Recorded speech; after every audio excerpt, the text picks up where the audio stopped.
My TVK அப்படின்ற ஒரு app Vijay வெளியிட்டிருந்தார். உண்மையிலேயே வந்து டெக்னாலஜிக்கலாக டிவிகே கட்சி வந்து ஒரு ஒரு அருமையான இடத்த நோக்கி போயிட்டுருக்கு. வரவேற்கக்கூடிய ஒரு விஷயந்தான் வந்து.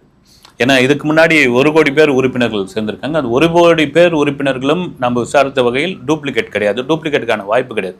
டூப்ளிகேட் இல்லைன்னு சொல்கிறதுக்கான வாய்ப்பு இது என்னென்னா, அந்த ஆப்புக்குள்ளே நீங்கள் போயிட்டு ஆதார் அட்டை, வாக்காளர் அட்டையோட எண் கொடுத்தால் மட்டும்தான் வந்து ஒரு ஓடிபி வரும். அதன் பிறகு தான் நீங்கள் அங்கே வந்து உறுப்பினராக சேர முடியும். வந்து அதனால தான் டூப்ளிகேட் இல்லைன்னு சொன்னதுக்கான காரணம் வந்து. ஏன்னா உறுப்பினராக இருக்கிற எல்லாரும் ஓட்டு போட்டுருவாங்களே தாண்டி உறுப்பினர் எல்லாமே ஃபேக்காக கூட நிறையெல்லாம் உருவாக்குவாங்கன்னு. இப்போ அதனால தான் இந்த ஓடிபி வருது இல்லைங்களா, அந்த ஓடிபிக்கு கோர்ட்டே வந்து ஒரு கண்டனம் தெரிவிச்சிருக்கு. எப்படி நீங்கள் ஓடிபி வாங்கலாம் அப்படின்னு ஒரு உறுப்பினர் சேர்க்கைக்கு நீங்கள் எப்படி வந்து ஒரு தனிநபர்கிட்டேருந்து ஓடிபி வாங்கலாம்னு. அதனால தான் இந்த மை டிவிக்கேன்ற ஒரு புது செயலியை அவங்க அறிமுகப்படுத்திருக்காங்க. இதுக்கு ஓடிபியே தேவையில்லை. இந்த டெக்னாலஜிலையும் பார்த்தீங்கன்னா அவ்வளோ வந்து டிரான்ஸ்பரன்சியாக இருக்குது, அவ்வளோ ஒரு கரெக்டான நியாயமாக இருக்குதுன்னு நாம் கூட போன வீடியோவில் பேசியிருந்தோம். கிட்டத்தட்ட 2 கோடி 3 கோடி பேர் அவங்களுடைய டார்கெட் அப்படின்னு. ஒட்டுமொத்தமாக தமிழ்நாட்டில் 8 கோடி பேர் இருக்காங்கன்னா அவங்களுடைய டார்கெட் 2026க்கு முன்னோ இல்லை 26க்குள்ளவோ ஒரு 5 கோடி பேரையாவது உறுப்பினராக நம்ம சேர்த்துடணும் அப்படின்ற ஒரு விதத்தில். சரிங்க, டெக்னிக்கலாக நீங்கள் ரைட்டு, நீங்கள் டெக்னிக்கலாக ஓகே, எல்லாம் ரைட்டு, எல்லாத்தையும் பிரமாதமாக பண்ணுறீங்க.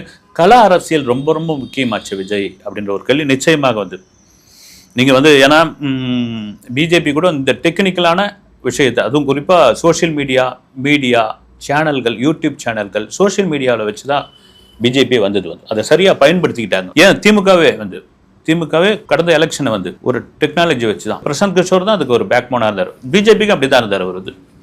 இப்பொழுது இருக்கிற அந்த சோஷியல் மீடியா, இப்பொழுது இருக்கிற அந்த வலைதளங்கள், இதெல்லாம் நீங்கள் சரியாக பயன்படுத்திக்கிட்டு சரியாக கொண்டு போய் இளைஞர்கள் மத்தியில் அதை கொண்டு போய் சேர்த்தீங்கன்னா அவங்களுடைய ஓட்டு உங்களுக்கு கணிசமாக இருக்கும் அப்படின்ற ஒரு விஷயம் தான். இப்போ விஜயா அதுதான் கையில் எடுத்திருக்காரு. விஜய் மிக சரியாக பண்ணிக்கிட்டு இருக்காரு. விஜய்க்கான இளைஞர்கள் ஓட்டு நிச்சயமாக இருக்கிறது என்பதில் மாற்று கருத்து கிடையவே கிடையாது. அதை ஒரு நண்பர் கூட சொல்லியிருந்தார் வந்து, ஒரு நல்லா இருந்தது அது. இப்போ ஓட்டு வயசு 18ன்றாங்க இல்லைங்களா, அது வந்து 16 குறைச்சா விஜய்க்கான மாசு வேற மாதிரி இருக்கும் அப்படின்னு. மேபி திடீர்னு பிஜேபி கூட நாங்கள் அலைன்ஸ் வச்சுக்கிறோன்னு சொன்னாங்கன்னா சட்டத்தை ஏதாவது மாற்றினாலும் மாற்றுவாங்கன்னு நினைக்கிறேன் நான் வந்து.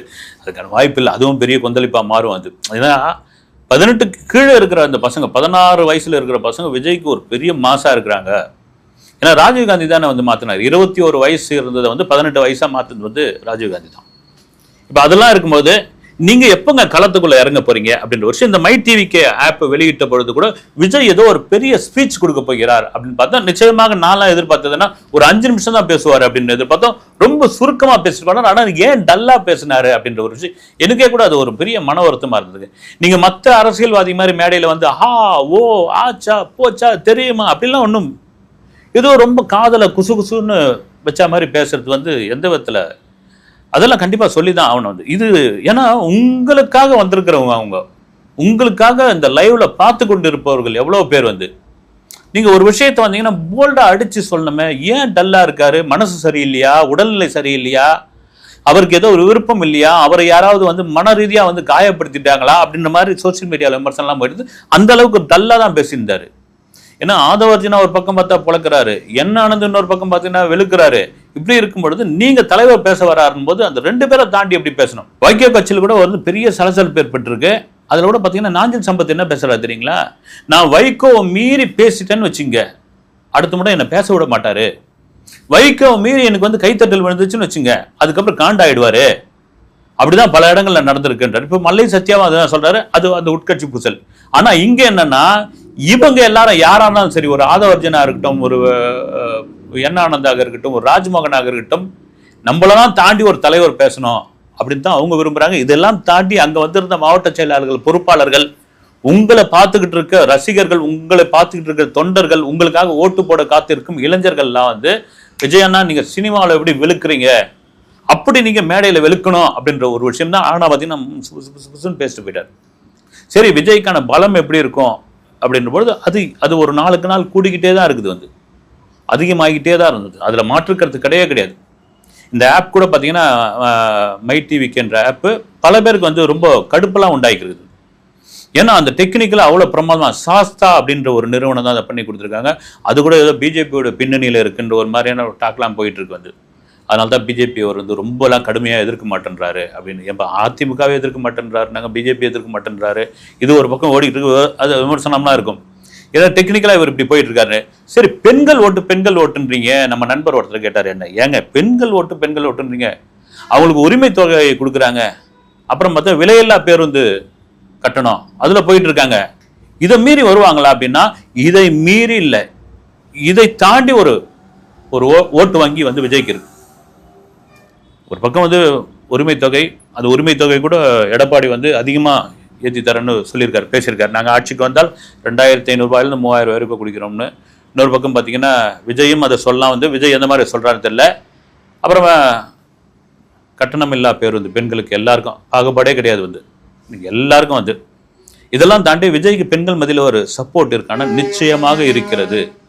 அதுதான் அவருடைய பலம். அதை வந்து சர்வே பண்ணிட்டாங்க, எடுத்துட்டாங்க அப்படி. இன்னொரு பக்கம் தொடர்ச்சியாக வந்து விஜய் கட்சியினர் சொல்கிறது ஒரு விஷயம், டிவிக்கு சொல்கிறது என்னென்னா, நாங்கள் ஒரு சர்வே பண்ணிட்டோம், 25% எங்களுக்கான ஓட்டு வங்கி இருக்கிறது அப்படின்னு திரும்ப திரும்ப சொல்கிறாங்க. அது அவங்களுக்கான ஒரு விஷயம். அது அதெல்லாம் மீறி 4 முனை போட்டியாக இந்த தேர்தல் கலைந்தால் சாலிடாக வந்து திமுக தான் வந்துடும்.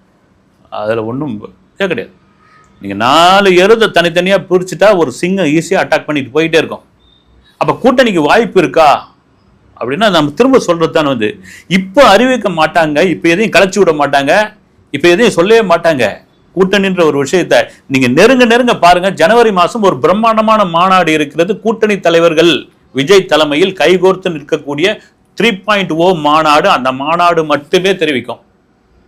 சரி, இதெல்லாம் இருக்கும்போது ஆகஸ்ட் 25ஆம் தேதி மதுரையில் நடக்கக்கூடிய மாநாடு, முன்னாள் வந்து விநாயகர் சதுர்த்தி, அப்புறம் தொடர்ந்து அந்த விநாயகர் சதுர்த்தியுடைய ஊர்வலம்லாம் நடக்கும். ரொம்ப சென்சிட்டிவான மேட்ரு.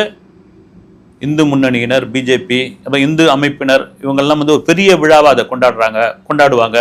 நீங்கள் நார்த் மாதிரி இப்போ சவுத்துலேயும் வந்து விநாயகர் சதுர்த்தி ஊர்வலம்லாம் பயங்கரமாக இருக்குது. ரொம்ப சென்சிட்டிவான ஒரு விஷயம். அப்போ என்ன சொல்கிறாங்க, மாவட்ட கண்காணிப்பாளர் என்ன சொல்கிறாருன்னா, அந்த விழாவை முன்ன பின்ன கொஞ்சம் தள்ளி வச்சுக்கங்களேன் அப்படின்ற ஒரு கோரிக்கையை வைக்கிறாங்க. அது உண்மையிலே அது ரைட்டு தான். வந்து ஏன்னா சட்டம் ஒழுங்கு பிரச்சனையை பார்த்துக்கிறதுக்கு ஒரு பக்கம் இருக்கும். அந்த விநாயகர் சதுர்த்தி ஊர்வலம், அது சம்பந்தப்பட்ட முன்னாள் பாதுகாப்பு, ஊர்வலத்தின் போது பெருமளவில் போலீஸ் தேவைப்படுவார்கள். அங்கே ஏதாவது ஒரு சலசலப்பு நடந்ததுன்னா அது அரசியலாக மாறும். எலெக்ஷன் டைமு என்ன வேணாலும் ஒரு நிகழ்ச்சி வந்து புரட்டி போடுவாங்க. மீடியா வந்து கழுகு பார்வையில் பார்த்துக்கிட்டு இருக்காங்க. அதனால் உங்கள் மாநாட்டை ஆகஸ்ட் 25 ஒரு முன்ன வச்சுங்க அல்லது அதுக்கப்புறம் வச்சுங்க அப்படின்ற ஒரு கோரிக்கையை அவர்கள் வைத்திருக்கிறார்கள். இதுக்கு விஜய் எதுவும் பதில் சொல்லலை. இதற்கான ஆலோசனை நடந்திருப்பதாக ஒரு தகவல்.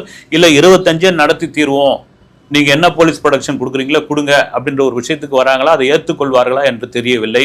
என திரும்ப சொல்கிறது என்னன்னா, ஒரு மதம் சார்ந்த ஒரு விஷயம், ஒரு பண்டிகை, அதுவும் ஒரு முக்கியமான பண்டிகை, இந்தியா முழுக்க கொண்டாடக்கூடிய ஒரு பண்டிகை. அந்த பண்டிகைக்கு ஒரு கோரிக்கையாக வைக்கிறார்கள் அப்படின் பொழுது ஏறக்குறைய வந்து முன்ன பின்ன போகிறதுக்கான ஒரு 3 நாள் 4 நாள் இல்லை 3 நாள் 4 நாள் முன்ன பின்ன போகிறதுக்கான வாய்ப்பு இருக்குது. ஆனால் முக்கியமான மாநாடாக அது இருக்கும் என்ற மாற்றுக்கிறது கிடையாது.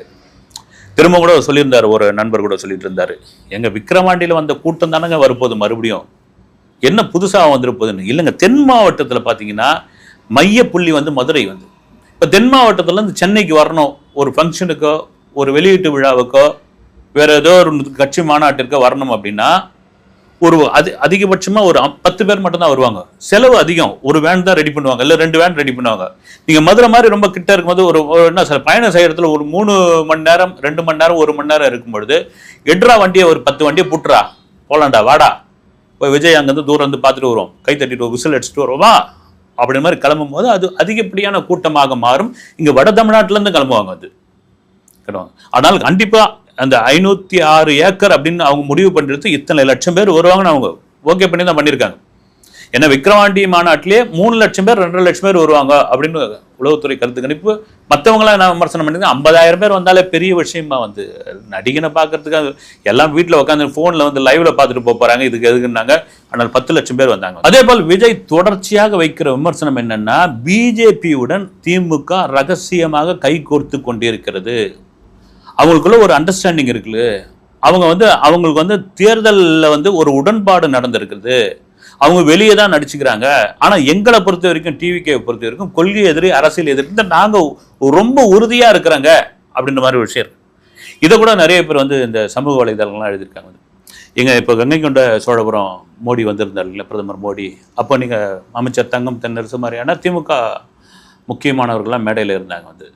அப்போ எடப்பாடி பழனிசாமி முதல்வராக இருந்தபோது நீங்கள் தானே கோ பேக் மோடி அப்படின்னு சொல்லி பலூன்லாம் பறக்க விட்டீங்க, கருப்பு கொடி காட்டினீங்க, பெரிய பெரிய கருப்பு பலூன்லாம் வந்து நீங்கள் இது பண்ணியிருந்தீங்க.